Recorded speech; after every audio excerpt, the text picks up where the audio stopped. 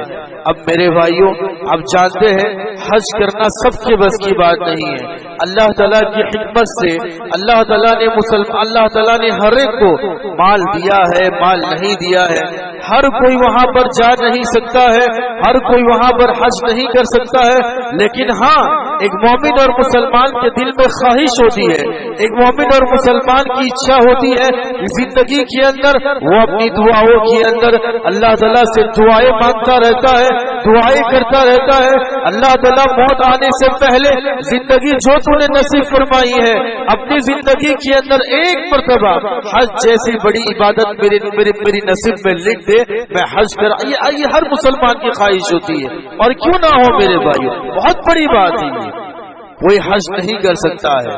میں آپ کے سامنے کچھ ایسے عمل بیان کروں گا، وہ عمل کر کے آپ کم سے کم حج کا ثواب تو لے سکتے ہیں۔ بہت بڑا ثواب ہے حج کا، بہت بڑا ثواب ہے۔ ایک معمولی سا ثواب آپ کے سامنے بیان کروں کہ اللہ کے رسول صلی اللہ علیہ وسلم نے فرمایا، آج اتراؤ بچے نے سائٹ پر بھی آ گیا۔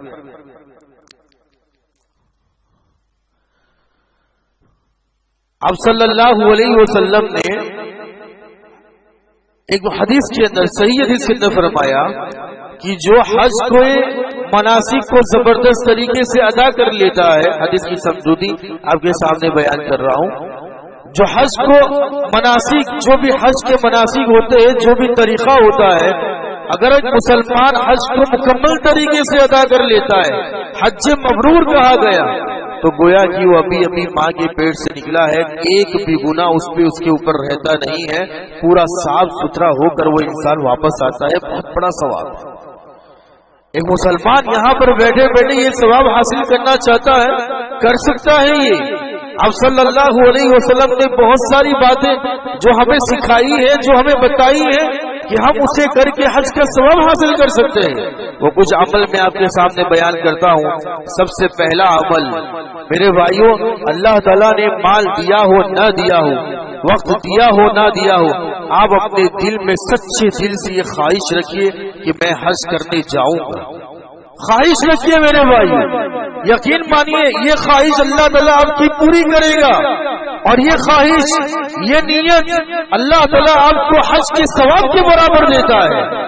صحیح حدیث میں آپ کے سامنے سنا رہا ہوں، اب صلی اللہ علیہ وسلم نے صحابہ کے سامنے کہا کہ اللہ تعالیٰ نے دنیا میں 4 قسم کے لوگ رکھے ہوئے ہیں، 4 قسم کے لوگ رکھے ہوئے ہیں، اور آپ صلی اللہ علیہ وسلم نے 4 قسم کے لوگ گنائے۔ بہت بڑی حدیث ہے، میں اپنا پوائنٹ جو ہے وہ آپ کے سامنے بیان کروں گا۔ آپ صلی اللہ علیہ وسلم فرمایا، سب سے پہلے وہ لوگ ہیں جو اللہ تعالیٰ نے 4 قسم کے لوگوں میں بانٹا ہے۔ سب سے پہلے وہ لوگ ہیں جن کو اللہ تعالیٰ نے مال بھی دیا ہے، جن کو اللہ تعالیٰ نے علم بھی دیا ہے، علم یعنی علم دین دیا ہوا ہے، مال بھی دیا ہے اور علم بھی دیا ہے۔ بہت بڑی بات ہے۔ اور مال اور علم کے ساتھ وہ لوگ اللہ تعالیٰ کے راستے میں خرچ کرتے ہیں، صلہ رحمی کرتے ہیں، اور اپنا اللہ تعالیٰ کا حق ادا کرتے ہیں، حج کرتے ہیں۔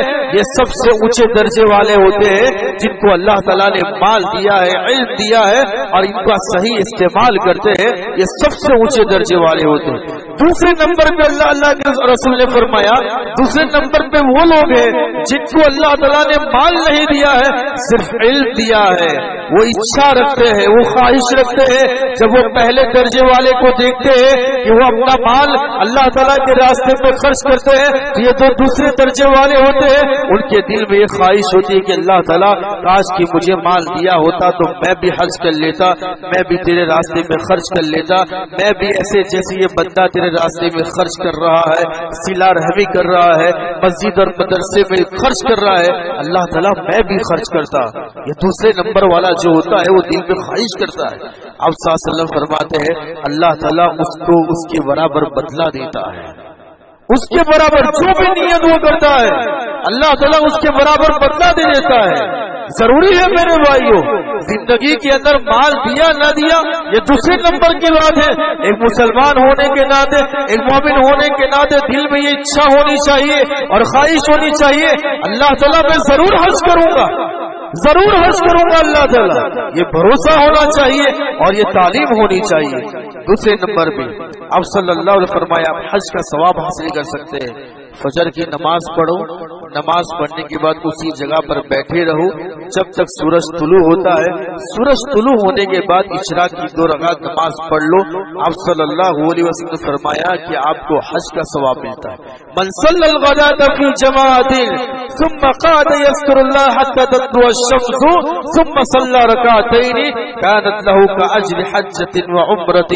آپ صلی اللہ علیہ وسلم نے فرمایا جو فجر کی نماز جماعت کے ساتھ پڑھتا ہے اور جماعت کے ساتھ پڑھنے کے بعد اسی جگہ پر اللہ کا ذکر کرتے ہوئے بیٹھے رہتا ہے اور وہ ذکر میں مشغول ہوتا ہے سورج طلوع ہو جاتا ہے اور سورج طلوع ہونے کے بعد وہ اشراق کی 2 رکعت نماز پڑھ لیتا ہے.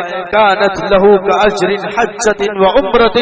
اللہ کے رسول نے فرمایا ایسے بندے کے لیے اللہ تعالی حج اور عمرے کا ثواب اس کے نامہ اعمال میں لکھ دیتا ہے. بیٹھو میرے بھائی، نماز کی پابندی کرو، اشراق کی نماز پڑھو، بہت بڑی بات. تیسرا عمل جس کے بارے میں اللہ کے رسول نے فرمایا جو جماعت نماز پڑھنے کے لیے جماعت کے ساتھ نماز پڑھنے کے لیے گھر سے وضو کر کے نکلتا ہے اسے اللہ تعالی حج کا ثواب نہیں دیتا ہے. من خرج من بیتہ متطہرا الی صلاۃ مکتوبۃ. اللہ کے رسول نے فرمایا جو انسان گھر سے پاکی حاصل کرتے ہوئے یعنی وضو کر کے گھر سے ہی وضو کر لو آپ، اور وضو کرنے کے بعد آپ پیدل چل کر مسجد میں آؤ.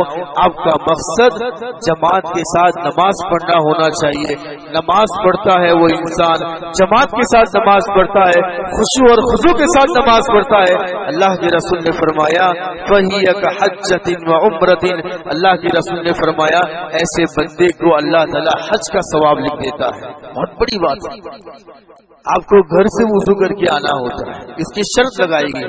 چوتھا عمل اللہ کے رسول نے فرمایا مسجدوں کے اندر علمی مجلسیں ہوتی ہیں. یہ الگ بات ہے، ہماری مساجد میں یہ مجلسیں نہیں ہوتی ہے. افسوس کے ساتھ کہنا پڑتا ہے صرف ہم لوگوں نے مسجد میں نماز پڑھنے کو ہی کافی سمجھ لیا ہے. آپ دوسرے اسٹیٹ میں یا دوسرے آپ حرم کے اندر بھی اگر آپ دیکھو گے مجالسیں قائم ہوتی ہیں 1 گھنٹے کی 2 گھنٹے کی. نوجوانوں کو جمع کرتے ہیں، پاکی صفائی کی آداب، عقیدے کی بات، قرآن سکھانا. یہاں پر تو ماشاءاللہ قرآن سکھایا جاتا ہے، اسے علمی مجلسیں کہتے ہیں. اب جانتے ہیں علمی مجلسوں میں ساتھ دینا، علمی مجلسوں میں بیٹھنا اور ان ایسی مجلسوں سے بیٹھ کر علم حاصل کرنا اللہ کی رسول نے فرمایا کہ حج کا ثواب ملتا ہے. من غدا الى المسجد لا يريد الا ان يتعلم خيرا او يعلمه كان له كاجر حجۃ. اللہ کی رسول نے فرمایا جو علمی مجلسوں کے اندر مسجد میں آتا ہے علم سیکھنے کے لیے یا علم سکھانے کے لیے مسجد میں آ کر بیٹھتا ہے، وہ علم سیکھتا ہے، دین کا علم سیکھتا ہے، عقیدے کا علم سیکھتا ہے، قرآن مجید سیکھتا ہے. ایسے علم سیکھنے والے کے بارے میں اللہ کے رسول نے فرمایا کہ حج کا ثواب لکھ دیا جاتا ہے اور حج کا ثواب اس بندے کو ملتا ہے. بہت بڑی بات ہے. آئیے فائدہ اٹھائیے، علمی مجلس سے قائم کیجیے اور اس میں حصہ لیجیے، یہ آپ کو حج کا ثواب دیں گی. نمبر 5 نماز کے بعد معمولی طور پر 33 مرتبہ سبحان اللہ، 33 مرتبہ الحمدللہ اور 33 مرتبہ اللہ اکبر یہ پڑھ لینے سے حج کا ثواب ملتا ہے. نماز پڑھ لیے فٹافٹ نکل جاتا ہے. یہ کیا طریقہ ہوا؟ حج کا ثواب ملتا ہے. بعض فقیر صحابہ میں بعض مالدار تھے، بعض فقیر تھے.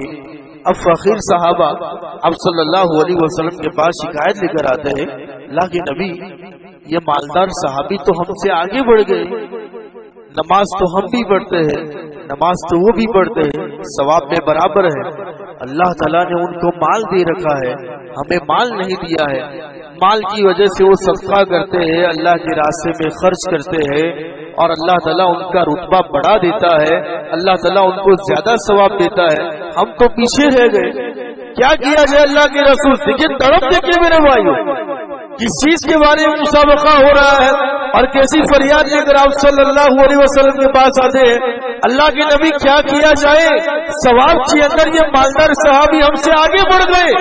کوئی ایسا عمل بتائیے، مال دیا ہے اللہ تعالیٰ نے، وہ صدقہ کرتے ہیں، وہ خیرات کرتے ہیں، وہ فی سبیل اللہ اپنی رقم کو نکالتے ہیں، وہ حج کرتے ہیں، وہ عمرہ کرتے ہیں. ہم کیا کریں؟ ہمارے پاس مال نہیں ہے. کیا کیا جائے اللہ کے نبی؟ یہ فریاد لے کر آتے آپ صلی اللہ علیہ وسلم کی بات. آپ صلی اللہ علیہ وسلم فرماتے ہیں کچھ کرنے کی ضرورت نہیں ہے. فرض نماز کے بعد تم 33 مرتبہ الحمدللہ، 33 مرتبہ سبحان اللہ اور 33 مرتبہ اللہ اکبر پڑھ لیا کرو. اللہ تعالیٰ تمہیں حج کا ثواب بھی دے گا، حج کا ثواب بھی دے. صحیح روایت میں نے آپ کے سامنے بیان کی. بہت بڑی بات ہے. 7ویں نمبر پہ 6 نمبر پہ اب حج کا ثواب حاصل کر سکتے ہیں رمضان میں عمرہ کر کے. جو لوگ رمضان میں عمرہ کرتے ہیں ان کو حج کا ثواب ملتا ہے. اللہ کے رسول نے فرمایا فَإِذَا جَاءَ رَمْضَانُ فَاعْتَمِرِي فَإِنَّ عُمْرَةً فِيهِ تَعْدِلُ حُجَّةً. رمضان کے مہینے میں عمرہ کیا کرو، اس لیے کہ جو شخص رمضان کے مہینے میں عمرہ کرتا ہے اللہ تعالیٰ اسے حج کا ثواب نصیب کرتا ہے. ایک مرتبہ آپ صلی اللہ علیہ وسلم مدینے سے حج کے لیے روانہ ہونے کا ارادہ کرتے ہیں، اعلان کرتے ہیں صحابہ میں حج کے لیے جا رہا ہوں. ایک صحابی کی بیوی ضد کرتی ہے، ایک صحابی کی بیوی ضد کرتی ہے میں اللہ کے رسول کے ساتھ حج کرنا چاہتی ہوں، میرے لیے سواری کا بندوبست کرو، میرے لیے سادے راہ تیار کرو، میں مکہ جا کر اور آپ صلی اللہ علیہ وسلم کے ساتھ حج کرنا چاہتی ہوں. وہ صحابی پریشان ہو جاتے ہیں، غریب صحابی تھے، نہیں کر سکتے ہیں. اب وہاں پر بیوی ڈیمانڈ کر رہی ہے، نہیں کر سکتے. فوراً آپ صلی اللہ علیہ وسلم کے پاس آتے ہیں. اللہ کے نبی ماجرا یہ ہے میری بیوی آپ کے ساتھ حج کرنے کے لیے ضد کر رہی ہے، سواری کی ڈیمانڈ کر رہی ہے، سواری کا بندوبست میرے پاس ہے نہیں، میں فقیر ہوں، اللہ کے نبی کیا کروں؟ اللہ کے رسول نے فرمایا اسے میرا سلام سنانا اور اپنی بیوی سے کہنا جا کے رمضان میں عمرہ کر لینا، تمہیں حج کا ثواب ملے گا، میرے ساتھ حج کا ثواب ملے گا. جا کر اپنی بیوی سے کہہ لینا رمضان میں عمرہ کرنا یہ حج کا ثواب ملتا ہے. نمبر 7 جو لوگ حج کرنے کے لیے جاتے ہیں ان کی مدد کرنا، ان کے لیے سفر کا بندوبست کرنا، ان کے گھر والوں کا خیال کرنا. جو خیال کرتا ہے اسے بھی حج کا ثواب ملتا ہے. اللہ کے رسول نے فرمایا من جہز غازیا او جہز حاجا، جو شخص مجاہد کے لیے بندوبست کرتا ہے، اللہ کے راستے میں جہاد کرنے والے کے لیے بندوبست کرتا ہے، جو انسان حج کرنے والے کے لیے بندوبست کرتا ہے، اس کے گھر جاتا ہے، اس کے گھر والوں کا خیال کرتا ہے اور وہ ساری چیزوں کا بندوبست کر لیتا ہے. اللہ کے رسول نے فرمایا کان اللہ مثل اجورہم، وہ قدم بقدم اس کے اجر کے برابر شریک رہتا ہے. وہ بندہ جو اس کا بندوبست کرتا ہے، اس کے گھر والوں کا خیال کرتا ہے. بہت بڑی بات ہے میرے بھائیوں. لہٰذا یہ ضروری ہے کچھ عمل میں آپ کے سامنے بیان کر رہا ہوں. آخری عمل 8واں عمل، والدین کے ساتھ حسن سلوک کرنے سے بھی انسان حج کا ثواب پا سکتا ہے. ایک صحابی آئے آپ صلی اللہ علیہ وسلم کے پاس، کہا کہ اللہ کے نبی جہاد کرنا چاہتا ہوں لیکن جہاد کرنے کی طاقت نہیں ہے، سامان نہیں ہے، جہاد کرنے کے ہتھیار نہیں ہے. اللہ کے رسول نہیں آ سکتا ہوں آپ کے پاس. اللہ کے رسول نے فرمایا ٹھیک ہے جہاد کرنا چاہتے ہو. اللہ کے رسول فرمایا کہ تمہارے گھر تمہارے والدین میں سے کوئی زندہ ہے؟ اس صحابی نے کہا کہ اللہ کے نبی میری بوڑھی ماں ہے جو میرے گھر میں ہے اور میں اس کا خیال رکھتا ہوں. اللہ کے رسول نے فرمایا جا اپنی بوڑھی ماں کا خیال رکھ، اس کے ساتھ حسن سلوک کر، تجھے اللہ تعالیٰ حج کا ثواب دے گا، تجھے اللہ تعالیٰ جہاد کرنے کا ثواب دے گا، تجھے اللہ تعالیٰ مجاہد کا ثواب، عمرے کرنے کا ثواب دے گا.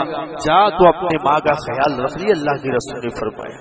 تو یہ 8 عمل ہے میرے بھائیوں جس کے کرنے کی وجہ سے انسان حج کا ثواب پا سکتا ہے. حج کا مہینہ ہے، زیادہ سے زیادہ عبادتیں کرنی چاہیے.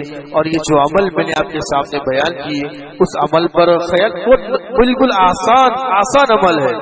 نماز پڑھنا، نماز کی پابندی کرنا، حج کی خواہش رکھنا، جماعت کے ساتھ گھر سے وضو کر کے نماز پڑھنے کے لیے آنا، مسجد میں علمی مجالسوں میں حصہ لینا، نماز کے بعد ذکر و اذکار کرنا، ساری باتیں جو ہے میرے بھائیوں یہ عمل چھوٹے چھوٹے عمل ہے جسے ہم کر سکتے ہیں۔ اللہ تعالیٰ سے دعا کرتے ہیں کہ اللہ تعالیٰ ہم تمام کو حج جیسی بڑی عبادت کرنے کی توفیق دے۔ اللہ تعالیٰ ہمیں بھی اپنی زندگیوں کے اندر ایک مرتبہ حج جیسی بڑی عبادت کرنے کی ہمیں توفیق دے دے۔ اللہ تعالیٰ اس کے گھر کا دیدار ہمیں کروا دے۔